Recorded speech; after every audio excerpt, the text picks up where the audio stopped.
everyone, my name is Isaiah Tejada. And this is Kimberly Shane Galasino. We're excited to share our analysis on one of Chaucer's most humorous and clever tales, the tale of Sir Thopas. This story isn't just another next adventure. It is Chaucer poking fun of the romance genre of his time, and by doing so, he gives us a light-hearted critique of the storytelling itself. Now, we will walk you through the tale's characters, plots, themes, and reflect on how this parody still resonates with us today.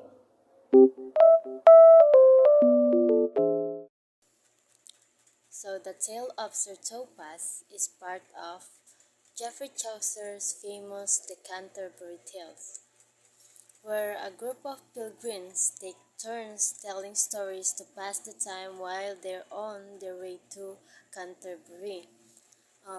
Chaucer's character, who also joins the pilgrimage, is asked by the host to tell a funny, light-hearted story after some heavier tales. So he offers the tale of Sir Thopas. The story is set in Flanders, far away from the everyday world, and it is about a knight named Sir Thopas. He is handsome, strong, and skilled at things like hunting and fighting, but he doesn't care about the maidens who adore him. After resting in the forest, he dreams of an elf queen and becomes obsessed with her, and he convinces himself to find an elf queen and marry her. On his journey, he encounters a three-headed giant who tells him to leave because the forest belongs to the elf queen. They agree to fight, but before that happens, Sir Thopas returns home to prepare for battle. At this point, the host interrupts Chaucer, saying the tale is boring and poorly written, and he asks for a different story. The setting is a parody of typical places found in medieval romances like mystical forests, castles, and far-off lands. Chaucer uses his familiar setting to mock the overly idealized adventure in such tales. Now, let us proceed to the character analysis. First is Sir Thopas. He is meant to be a parody of the classic knightly hero found in a Romance tales. While knights are usually noble and brave, Sir Thopas is kind of silly. His quest is based on nothing more than a dream, and it is hard to take him seriously when he sets off to find an elf queen of all things. His obsession with love and adventures feels superficial, and his character serves to poke fun at how knights in these stories can sometimes come off as ridiculous. Harry Bailey, or the host, plays an important role here. Um, he's the one who stopped the story from dragging on when he criticizes Chaucer's character for a boring rhyme and simplistic plot. His interruption reflects a kind of audience participation where someone speaks up and say, "Enough, this isn't working." It also shows that the host values entertainment with substance, not just stories that follow expected formulas. Now, let us proceed to the symbols. So the story is filled with exaggerated elements where nothing is serious as it seems. Chaucer uses this to show how absurd the romantic tales of knights and quests can be. First, the Elf Queen. She is the symbol of the unattainable love and the idealized feminine figure that knights often chase after in romantic tales.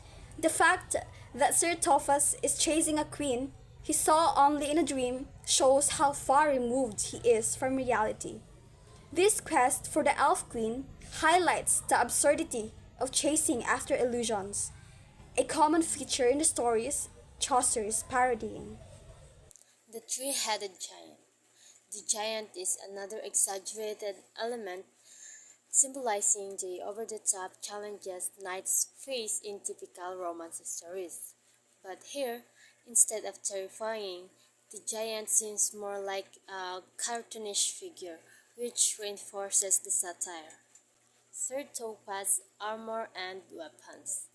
The long description of Sir Thopas' preparation for battle, his fancy armor, weapons, and gears highlight how much importance these romance stories place on appearance.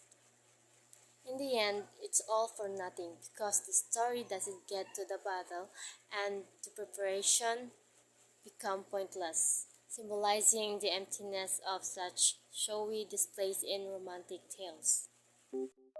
Now, let us proceed to the themes depicted in the tale. First is the parody of chivalric romance.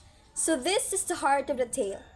Chaucer uses the tale of Sir Thopas to make fun of the cliches of the romance stories.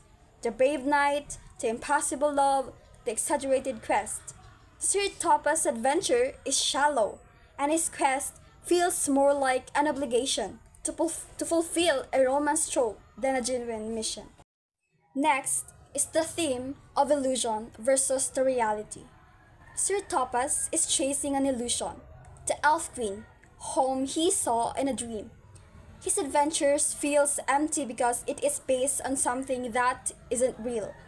This reflects how many knights in these stories chase after ideals that are impossible to attain, leading to a sense of delusionment. Literary criticism. The host's interruption also speaks to the theme of literary critique. By cutting the tale short, the host is telling Chaucer the, and the audience that not all stories are worth listening to if they don't have substance. He rejects Sir Thopas' story because it's filled with meaningless action and shallow characters. Reading the tale of Sir Thopas felt like a refreshing break from the typical knight in shining. Reading the tale of Sir Thopas felt like a refreshing break from the typical knight in shining armor tales. Chaucer's humor is clear right from the start. He's obviously enjoying in making fun of experimental romance stories that were so popular during his time. Sir Thopas' character is over of his silliness and that made me laugh. But at the same time I could see how Chaucer was making a deeper point about the storytelling. Personally, the host interruption resonated to me because as a reader, I was feeling the same way. I didn't want to hear or know more about Sir Topa's pointless quest. It reminded me of how even today we sometimes come across some stories or movies that feel more like they are ticking off boxes rather than giving us something meaningful. Chaucer was ahead of his time in realizing that just because a story follows a popular formula doesn't mean that it is worth telling. Overall, I appreciated how Chaucer managed to critique both the genre of knightly romance and the art of storytelling itself, all while keeping the tone light and fun. It is a reminder for us to look beyond the surface of the story and examine if there is something of value in it.